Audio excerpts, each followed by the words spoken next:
पापी धमका रहा बाजी नुक्ते हराम। क्यों पापी धमका रहा बाजी नुक्ते हराम।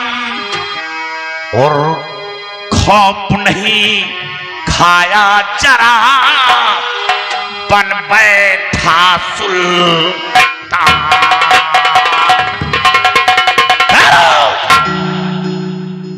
महाराज के हाथ में हथकड़ी, ये हथकड़ी खोल दो। कौन हो तुम? पीघर का खूंखार डाकू लाखन सिंह। देखिए, हमारी तुम्हारी कोई ज्यादा दुश्मनी नहीं है। आज तुम्हें धन दौलत की जरूरत हो तो बोलिए, जितना चाहो उतना ले जाओ, शाही खजाना खुला हुआ है। जौहर सिंह, डाकू को धन भी चाहिए और साथ साथ जान भी चाहिए। जान लेने से क्या पाओगे? धन दौलत ले जाओ, ऐशो आराम करोगे।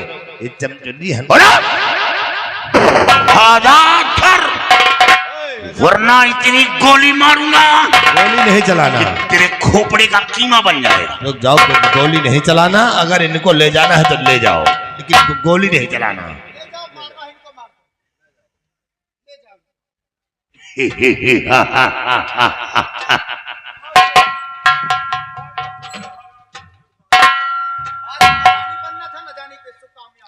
ऐ नेकी के फरिश्ते, आप कौन है जो कि इस वक्त आकर इन दरिंदों से हमारी जान को बचाए हैं? महाराज, आपने पहचाना नहीं? पहचानना चाहते हैं आप? जी हाँ।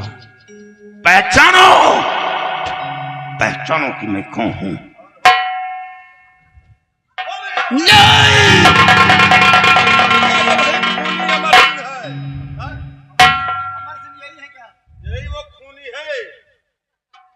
घबराओ नहीं। अमर सिंह आप? हाँ। अब क्या करने के लिए आए हो अमर सिंह? माँ थी मेरे सर का साया,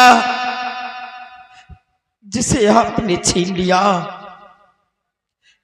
मेरा बेटा था, इन लोगों ने उस पर झूठा लांछन लगवा दिया। मेरे ही हाथों से उसे सजा दिलवा दिया का। पत्नी थी, मेरी नजरों के समक्ष इन लोगों ने आंखों को फोड़ दिया। इस हीरा गणराज रियासत से बाहर निकाल दिया। अमर सिंह, एक कत्ल आपने पहले किया था, एक कत्ल आज और कर दीजिए। इन दरिंदों के हाथों से मरना अच्छा। उठाओ अपने हाथ में खंजर और मेरा भी सर कलम कर दीजिए। महाराज, जिस बगीचे को फूल से सजाया हो, उस बगीचे को उजाड़ा रहे और फिर दुनिया को जिंदगी देने वाला इंसान कभी किसी को मौत नहीं देता। मैं वो इंसान हूं, सर पर कफन बांधकर देश की रक्षा करता था। अपने सीने पर गोली रोककर अपनी की जान की रक्षा करता। महाराज बार बार चीख चीख कर कह रहा था कि मैं निर्दोष हूं, मैं निर्दोष हूं, राजमाता का कत्ल नहीं किया। लेकिन आपने मेरी बात पर तवज्जो नहीं दिया। नहीं, आज ये हालत नहीं होती। 24 घंटे की मोहलत मांग रहा था, लेकिन आपने 1 मिनट की मोहलत नहीं दी। अमर सिंह, तुम्हारे खिलाफ सबूत मिला था। सबूत मिला था, लेकिन वक्त मांग रहा था। महाराज, आपने वक्त नहीं दिया। अगर वक्त मिला होता तो ये कहानी यहां तक नहीं पहुंचती, उसी जगह का। अमर सिंह, आप सच कहते हैं कि मैंने वक्त नहीं दिया, लेकिन अगर आपकी मां के साथ ऐसा हुआ होता और हमारे खिलाफ आपको सबूत मिलता तो आप उस वक्त क्या करते? महाराज, मैं जानता हूं कि अपनी मां की गम में आप बिल्कुल पागल हो गए थे, मैं अच्छी तरह जानता हूं। लेकिन हुजूर, रही बात सच्चाई, आप सच्चाई सामने आपके आ जाएगा। और आपकी पत्नी भी सलामत है और आपका बेटा भी सलामत। क्या हमारी पत्नी और हमारा बेटा अभी जिंदा है? हाँ। अमर सिंह, कहाँ है मेरा बेटा और कहाँ है मेरी पत्नी? साथियों, जाओ महारानी जी को और बच्ची को लेकर यहाँ। हेलो, ये 10 रुपया 20 रुपया, ये 10 रुपया एक जने तरफ से, एक जने तरफ से 20 रुपया इनाम। उनका कहना है कि इनका दूसरे कपड़ा उतरवा के नंगा करके मारो। या भगवान, मैं क्या सुन रहा हूँ कि हमारा बेटा, हमारी पत्नी आज भी जिंदा है। लेकिन ये कैसे होगा?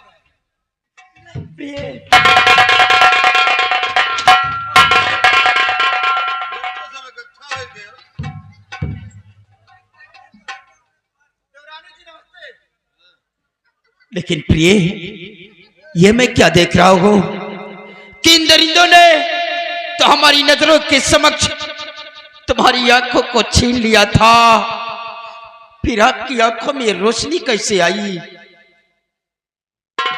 हाँ स्वामी जी, मेरी आंखों को छीन लिया गया था, लेकिन धन्यवाद तो है देवी जी का कि जिनकी वजह से आज मेरी आंखों की रोशनी फिर से वापस मिल गई है।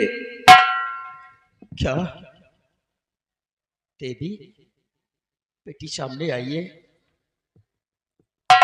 जी, कौन है आप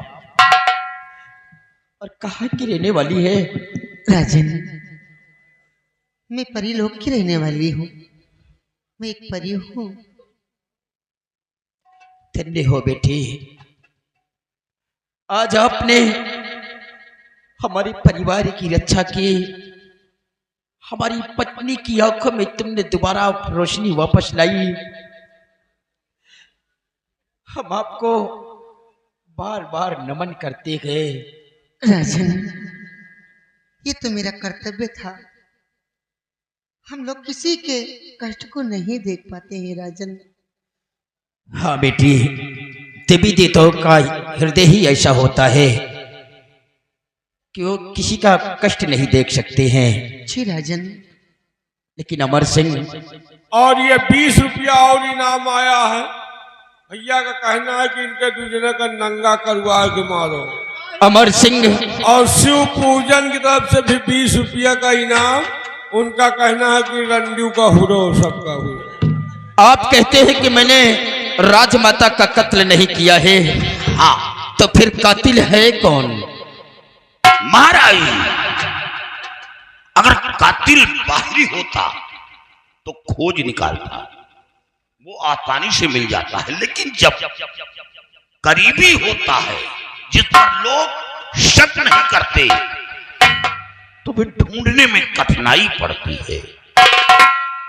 महाराज, सोचिए कि राजमाता के आराम गाह में कोई परिंदा पर नहीं मार सकता, और राजमाता का खून हो गया तो वही इंसान जा सकता है जो हमेशा आता जाता है, और बिल्कुल वो महारानी के करीबी होता है।